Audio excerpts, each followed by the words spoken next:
Minister of Malaysia and Chair of ASEAN 2025 to deliver his opening address and officiate the 47th ASEAN Summit and related summits.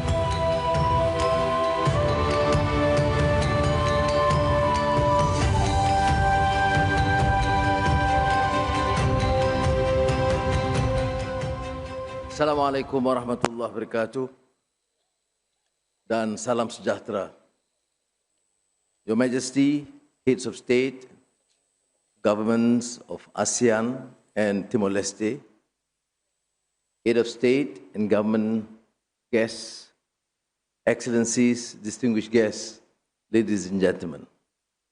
On behalf of the government and the people of Malaysia, I sincerely welcome Your Majesty, ASEAN leaders, guests of the Chair, Secretary General Guterres, EU President, President Brazil, Lula, Ramaphosa of South Africa, Mark Carney of Canada, to join us here in Kuala Lumpur at the 47th ASEAN Summit.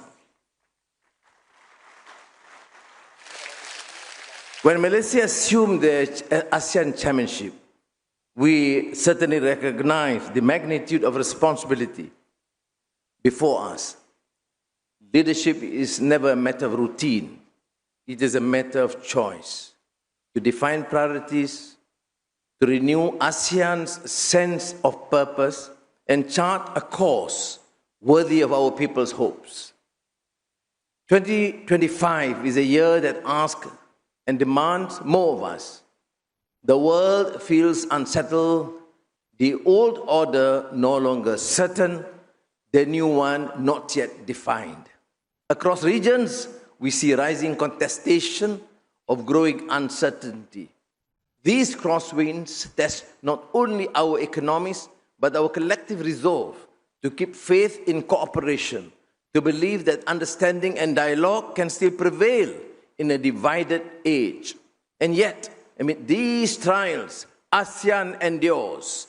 Our strength lies not in conformity, but in the conviction that respect and reason still bind us together. Later this morning, when Cambodia and Thailand signed their peace agreement here in Kuala Lumpur, the world will see that conviction can achieve. It reminds us that reconciliation is not a concession, but an act of courage, and that peace, once chosen, can reshape the future of nations. Thank you, Prime Minister Thailand and Prime Minister Cambodia.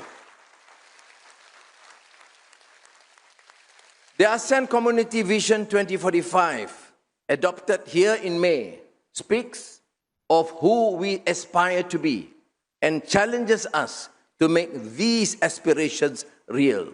It calls on us to strengthen ASEAN's unity and centrality, to pursue growth that is both resilient and fair, and to safeguard the welfare of generations to come. Timor-Leste's historic admission into ASEAN today gives new meaning to that vision. Congratulations again to President Ramos Horta, Prime Minister Zadana Gosmao. Its place here completes the ASEAN family, reaffirming our shared destiny and deep sense of regional kinship. Within this community, Timor-Leste's development and its strategic autonomy will find firm and lasting support. Your Majesty, Excellencies, distinguished guests, as Chair this year, I ought first to recognize the support, understanding of my colleagues, the leaders of ASEAN. Through that, we are able to realign our priorities to keep the association resilient, relevant, and responsive to the times. Together with fellow member states, we have worked to foster the conditions for peace in Myanmar. We know this requires patience and persistence and an honest appreciation of the realities on the ground. Guided by the 5-point consensus, ASEAN has drawn on every available channel and partner to reduce violence and ease the humanitarian crisis. But lasting peace cannot be imposed. It must be Myanmar-owned and Myanmar-led Only then will the reconciliation endure. The relative peace and prosperity that ASEAN has enjoyed for nearly 6 decades are not self-sustaining. They must be renewed through cooperation and strengthened by shared purpose. That is why ASEAN is deepening economic linkages, widening trade, and enhancing competitiveness. The upgrade of the ASEAN Trade in Goods Agreement to be launched at this summit will create a more seamless regional market, unlocking scale, efficiency, and opportunity for our businesses and workers alike. We are also advancing the ASEAN Power Grid. The new APG financing facility will help bridge funding gaps and accelerate our transition towards cleaner, more secure energy. In parallel, we are moving forward on the ASEAN Blue Economic Framework and the regional electric vehicle ecosystem, building the foundations of sustainable industry and green growth.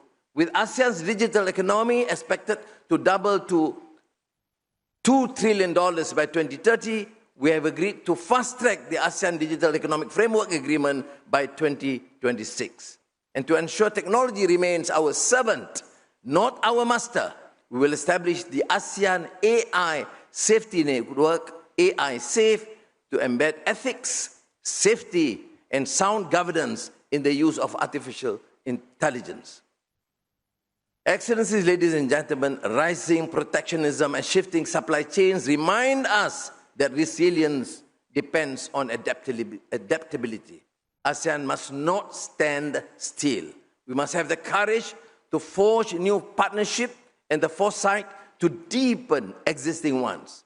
In that spirit, we hosted the second ASEAN GCC and the ASEAN GCC China summits earlier this year. Tomorrow, we convene the 5th RCEP Leaders Summit, advancing the world's largest free trade area toward its full potential. We also welcome again Brazil and South Africa, guests of the chair, to the 20th East Asia Summit, an important step in widening ASEAN's engagement with the BRICS and the G20 and strengthening our bridge to the global south. The future of ASEAN will not be written by circumstance. It will be written by choice, by the choices we make today. On that note, Your Majesty, Excellencies, ladies and gentlemen, it is my singular honor on behalf of the peoples of Malaysia to declare open the 47th ASEAN Summit and related summits. Terima kasih. Thank you. Thank you, Dato Sri. May we request that you kindly step forward to the center of the stage for the next part.